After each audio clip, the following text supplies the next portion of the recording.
All right, boys, welcome to the Sunday Q&A. I ask you to bear with me.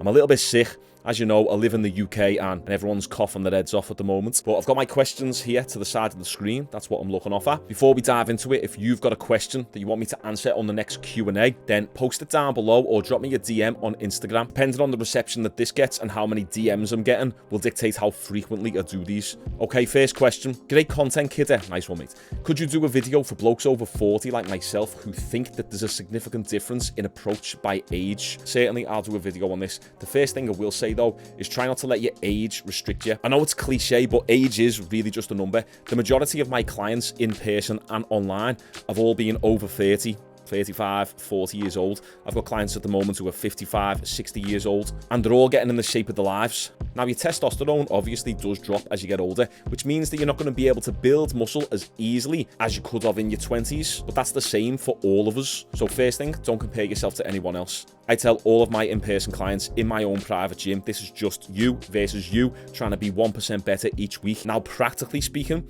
there is going to be a difference in approach. When you get a little bit older, you're a bit more prone to injury.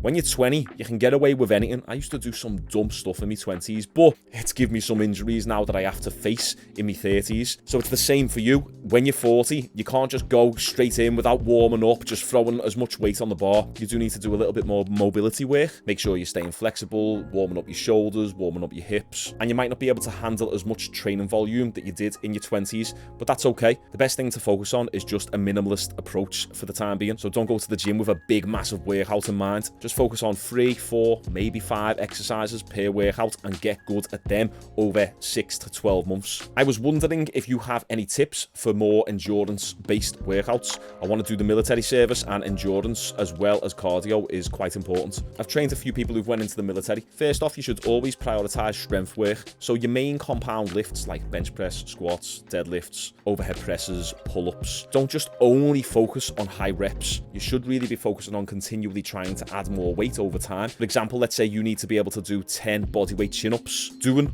weighted chin-ups will actually be able to help you with that. If you need to do 30 press-ups, getting stronger on bench press will also be able to help you with that. So don't completely throw out the strength-based work. Now, I don't know what your workout routine looks like, but let's say you're doing total body sessions. It's probably beneficial for one of those workouts to be strength-based. Then the other workout can be a higher rep range, still lifting weights, and the third workout can be more cardio. You just have to train in a specific manner for what you're actually trying to achieve. So you keep it simple. How many miles do you need to be able to run non-stop? How many chin-ups do you need to complete? How many press-ups do you need to complete? And then just do those things for your training. Now, this is an interesting one. I want to ask your opinion on if you think it would benefit me starting a Tren cycle. For those that don't know, Tren is trenbolone. It's a very difficult question. If you just message me saying, should I start steroids? I don't know anything about you. I don't know what your goals are. Do you want to be like the next Mr. Olympia? Do you want to look massive, or do you just want to look a little bit more athletic? Because the question that you're asking is very heavy. Hopping on Tren can give you adverse health problems when you're older. It can actually shave years off your life. So I can't take any responsibility over that, and I never will. And that's why the underlying message here on this channel is all about staying natural and just getting a little bit more athletic. But once again, it all depends on your goals.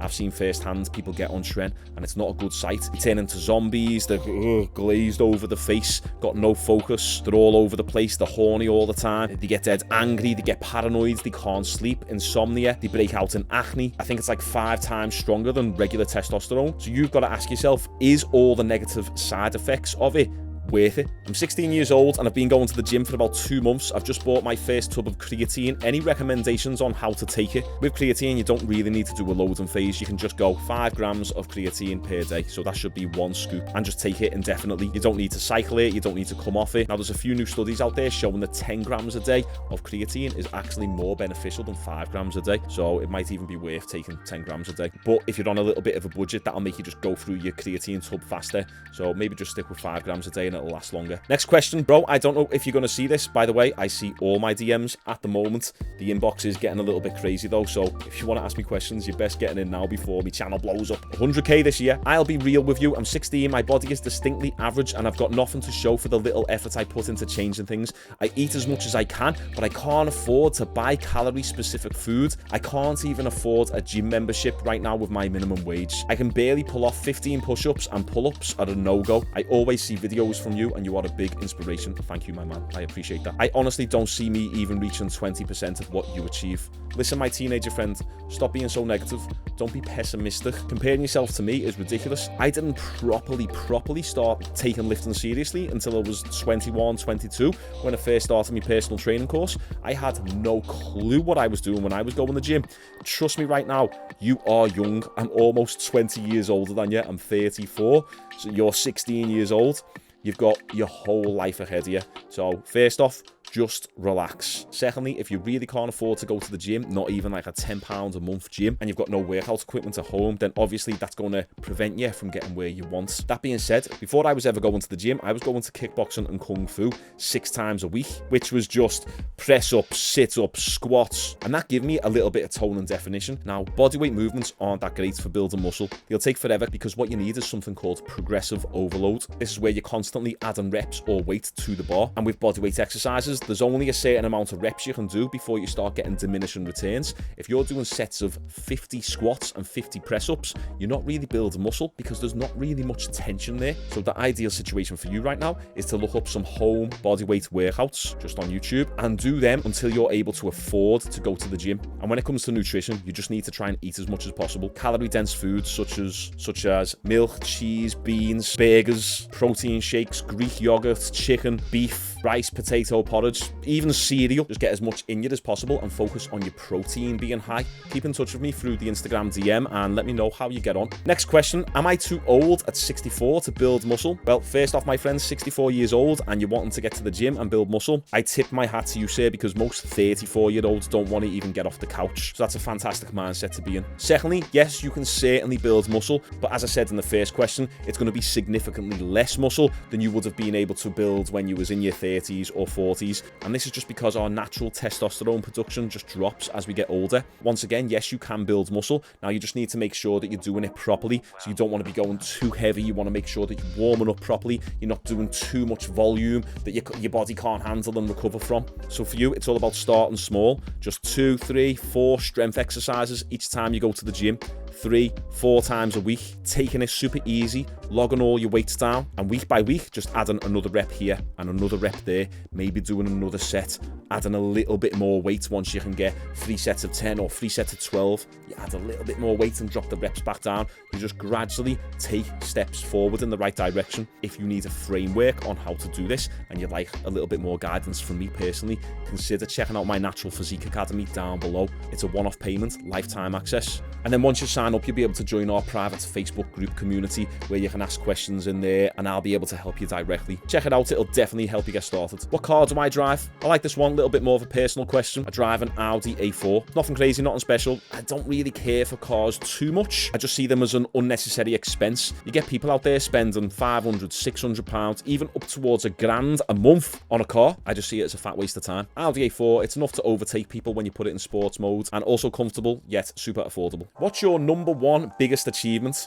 You know who you are, who said this. I love you, hope you're doing okay. That's a good question. I actually don't think I've achieved it yet. I still think my biggest achievement is yet to come, and it's just round the corner, and it's partially going to be tied into this YouTube channel. I guess if I had to say something, I'd say completing my personal training course, which was like super easy. So why is that my biggest achievement? Well, because completing that personal training course was the gateway to my life changing forever. I've made a fantastic career out of fitness. I've helped hundreds, well, thousands of people really now that I've got my own gym. I've helped dozens of personal trainers level up and build businesses themselves, where now they are helping hundreds of people. We've had relationships form and babies being born just from my gym existing. So the butterfly effect, not just on my life, but on everyone else's lives around me and the extended circles that they have, just from me completing my personal training course and opening up my own gym. It's very profound when you think about it. And obviously now I'm on to these even bigger goals, and I have massive aspirations. I've got no boss. No one tells me what to do. I am the commander and operator of my own life.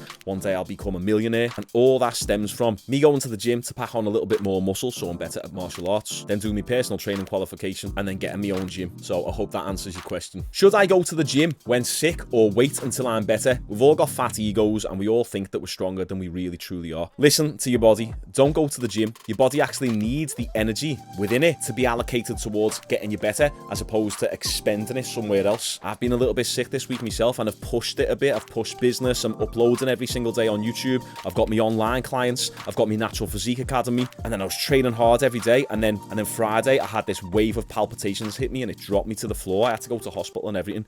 All is good, but that's from me not listening to my body. I wasn't too sick to not train, but just by being a little bit sick and then stacking everything on top of it and life getting in the way, it ended up me absolutely wiped out and my body just saying, Shaun, take a rest. Let your body dedicate its energy towards getting you better. When you're really into the gym, one of the hardest things to do is to not train. This is a good question. Can you do a bit of content around being a short guy? Now, I'm not too sure what you mean about this. Maybe expand it a little bit more to me in the DMs, but I assume you mean general life advice, how to approach the world when you're a little bit shorter. Well, my friend, it's the exact same way that you would approach life if you're taller. The height is the one thing that you can't control, yet you can influence it a little bit when you're younger based on your nutrition and lifestyle and your environment, but for the most part, it's like 99% genetic. Whether you're 6'4" or you're 5'4", it doesn't matter because you can't change it. You just have to deal with it. The question is, what type of man are you in here? What type of character do you have? Have you got integrity? Are you disciplined? Are you motivated? Are you ambitious? Are you hard working? Do you go to the gym? Do you have money aspirations? What are you doing to improve your confidence? Are you reading? Are you trying to improve your skills in an area? You can still be a 6'6", lazy, skinny bum who lives at home with his parents, games all day, spends all his benefits on weed, ciggies, and beers, and vice versa. You can be a 5'4", jacked, athletic, super confident, dressed well, smell nice, good job, your own business, leadership skills. I assume that you're quite young, especially if you're asking this question. Best advice I can give you really is to ignore your height. I wasn't even aware of my own height until I was about like 21, 22, something like that. I'm 5'10", so I think that's like a tiny bit above average or average here in the UK. But I hang around lads who are 5'11", 6'2", 6'4". I think I'm like the second to shortest out of me mates, but it doesn't really matter though, because I've built my life over time, which commands respect in itself. I'm a martial artist, business owner, I'm confident, I don't give a crap about what anyone thinks. I built my business to a high level, I have no fear, I'm not scared of failure. Although I look a mess sometimes on these videos because I roll out of bed and record them. I can get fit girls, but it wasn't always that way. I was a skinny little shy kid with no confidence. So the advice for if you're short is the exact same for if you're tall. Next question, what are the most effective back exercises except deadlifts? Deadlifts aren't a great back exercise. You don't actually work your back that much apart from your erector spinae, so your lower back. Everything else is an isometric hold. Yeah, your traps are getting involved and your lats are getting involved, but they're not actually going through a significant range of motion to actually elicit any hypertrophy response. To put that in layman's terms, your actual back muscles aren't going through any range of motion to create muscle growth. So if you want a thick back, chest supported rows, lat pull downs, weighted chin ups, cable rows, elbows in, cable rows, elbows out, face pulls, shrugs. These are going to build your back so much more than a deadlift will. Deadlifts are the hip hinge. If this is your legs and this is your torso, that's a deadlift. It's your hips that are doing the range of motion, nothing to do with your actual lats or traps. Next question, not fitness related, Shaun, but I can't help to ask you if you support Liverpool because of the Scouse accent, obviously. Well, first off, the caveat is I don't care for football whatsoever. I've always been into martial arts and extreme sports, and that is it. I've never been a fan of footy. It just was never exciting enough for me. I was always into BMX and skating, snowboarding, and then I would only watch martial arts films and action films, and I'd watch early days Pride, K1, and UFC. My entire life I've done martial arts, so that's what I've always resonated with. But if I had to say one team, I'd pick Liverpool because that's what I was brought up supporting, but that's the only reason, really. Next question, how do you recover from a binge calorie-wise? It takes me a week to regain the focus and self-discipline to get the ball rolling again. Is this normal, or is there a way of combating ruining your week in a day? Yes, I used to struggle with this all the time. I'd just go crazy on the weekends, or I'd just eat everything in sight, and it was completely unregulated. Here is what you do. Rather than having an uncontrolled binge, what's better to do is have a planned higher calorie day. So it can be the same thing, but it's not really. So let's say you have 3,500 calories on that higher calorie day. It's hard to know because obviously I don't really know anything about what you're eating on that day. Say you go 3,500 calories on the Sunday. Instead of going off the rails and being completely ignorant to how much calories you're actually consuming, instead plan for that higher calorie day. So throughout the entire week, you're in a calorie deficit, and then on that Sunday, you plan to have 3,500 calories. And everything that you have on that day, track it. Try to look at the binge day or the refeed or high calorie day as an isolated event. It's a small window where you go in with a plan to eat more calories, and it's all tracked. And then what that will allow you to do is once you've finished it, you snap back into diet mode a lot easier. This is exactly what I do when I'm dieting. I plan for the higher calorie day. So I'm going into the high calorie day with a plan, and then I'm coming out of it with a plan. Next question. Hey Shaun, love your videos, especially for the accent. Thank you. I've been on the fitness grind for the last couple of months, lost 40 pounds, 176 pounds at 5'10", and you want to start going to the gym to build some muscle. However, I am extremely scared to go to the gym. I have no idea about any workouts and no idea how a gym looks on the inside. I have been looking at YouTube videos, but I don't really have much of an idea yet. I've been stalling for the last 15 days. I wake up early, but I just can't get myself to the gym because I don't know what to do, and it's just overwhelming. I'm disappointing myself every morning by wasting my days. Okay, first bit of advice. I've got a free gym beginner course down in the description. Go through that course, watch all the videos. There's about 16, 17 videos in there, and a lot of it is giving you the advice on the mindset of stepping foot into the gym. Now, I've had people who've went through that course and said, Shaun, I've been through your gym beginner course and I still can't get to the gym. I'm just too overwhelmed and I'm too nervous and too anxious. Right, listen, every single person is in the exact same boat. We're all nervous, obviously to different extents, but I was terrified going into a gym. My first gym experience was a bodybuilding gym with a bunch of guys in there who all competed, and they were all massive, and I was like that little skinny lad. I was absolutely bricking it. But there comes a point you have to ask yourself, how bad do I want these results? Sitting there every morning and not going to the gym is another wasted opportunity. Look at it this way. If you would have started the gym 2 months ago, you'd now pretty much know the entire gym, you'd know all the exercises to do, and you'd have 2 months of extra progress. But instead, delaying it and delaying it and delaying it, you're leaving results on the table. The best thing you can do is go to the gym with a plan. I talk about this in my gym beginner course. Even if your plan is as simple as, I'm going to do a 10-minute walk on the treadmill just to scout out the gym and see where everything is. I'm going to do a bench press, I'm going to do a shoulder press, and I'm going to do a lat pull down machine. And it's just 3 exercises that you commit to, so then it's not too overwhelming. Now, I tell my clients this all the time. Go into the gym and walk on the treadmill just so you can scout it out a little bit, so you can see where are the barbells, oh, the barbells are there, oh, the dumbbells are there, oh, the machines are there, and just go and have a walk around. You're worried that you're going to look silly and that you're going to look like you're not knowing what you're doing. One thing that you'll learn as time goes on, and as you learn more about lifting, you'll realise no one has a clue what they're doing.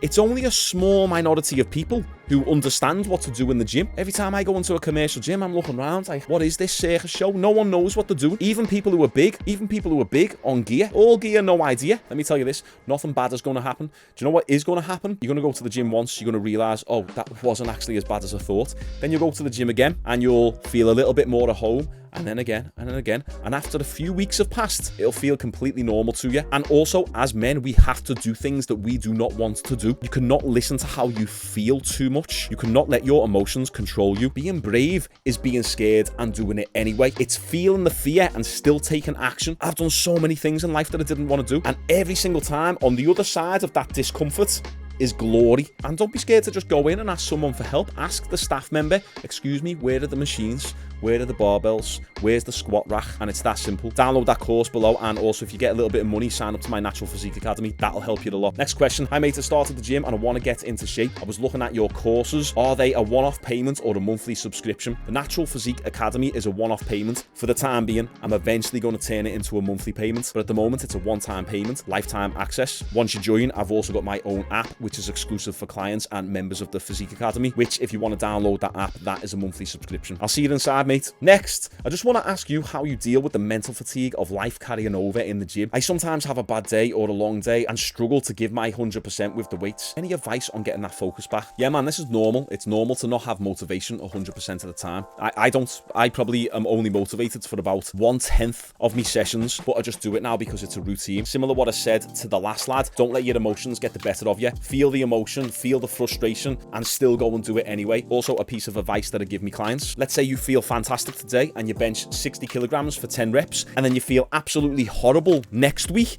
and you bench 60 kilograms for 10 reps. That's actually progression, because you've lifted the same weight for the same amount of reps, yet you've felt terrible. There's been less total energy that you've had access to. So our energy, our mood, our motivation is going to be like this. It doesn't just stay like that the entire time. Our motivation comes and goes. If anything, it gets worse over time. So we cannot base our action of going to the gym on the peaks and troughs of our energy and motivation. One of the best things I do if I'm feeling a little bit tired, I've had a hard day's work, is to say to myself, right, I'm going to go to the gym and I'm just going to do a few exercises. I'm just going to do 3 exercises or 2 exercises, and then I'm going to go home then. And then once I'm there and I've done the first 2 exercises, I end up finishing the entire workout anyway. So don't worry, you're not alone. Just try not to listen to your emotions. Motivation does come and go. Just stay disciplined and keep going to the gym. If you're feeling a little bit tired, just go lighter. Hi, I want to get in shape. I'm looking a bit skinny fat, 21 years old, 86 kilograms, 173 centimeters tall. When you're skinny fat, there's a couple things you can do. You can either do a fast diet to get all the fat off you, which means that you're going to spend another few months just looking really skinny. But then once you've got that fat off you, then you can go into a lean gaining phase then and just put purely muscle on your frame. Or you can say, right, I'm going to look skinny fat for the next 12 months and just go straight into a gaining phase. So because you're not dieting, you won't be able to see the muscle that you're gaining. And then eventually 12 months down the line, then you do a cut and you show off the new muscle that you've got. So it's up to you.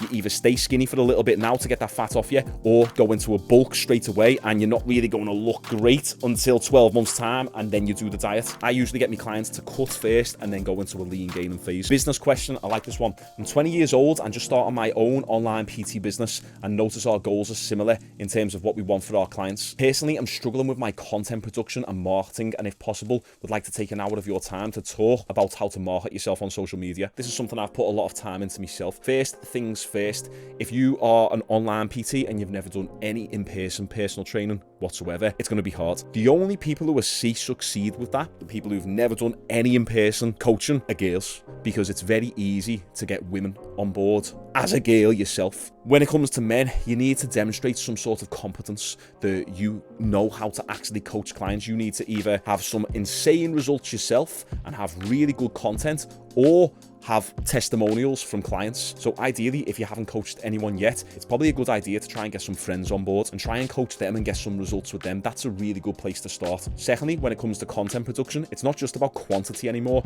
It's quantity and quality that you need. It's a very saturated industry, but at the same time, that's a good thing because everyone is the same. Everyone's white noise. It gives you more of an ability to stand out. The reason why I do good is because I stand out from everyone else. Everyone else are like robots and clones of one another because they all just copy each other. So I see what people are doing over there and I just do this instead, and that's what really works for me. So you've got to try and carve out a segment of the industry, a niche if you like, and a unique message that is unique to you, that's going to differentiate you from every other personal trainer out there. I do offer business consulting, so I'll drop you a message about that if you're interested. Hi mate, I'm 24 and started TRT about a month ago, and I'm on the upper end of the dosage, 200 milligrams of test E. Is it likely that this will cause me issues down the line? I know I'm going to be on TRT for the rest of my life because my natural production is low, but I don't want to take the P with it. Yeah, nothing wrong with TRT. So it can actually be really unhealthy. If you've got low testosterone, you can actually have higher risk for cardiovascular disease, certain types of cancers, blood pressure problems, joint issues from having low testosterone. So for you, it's actually healthier to have that TRT. Will it cause you issues down the line? Not really, no, because if you've got low test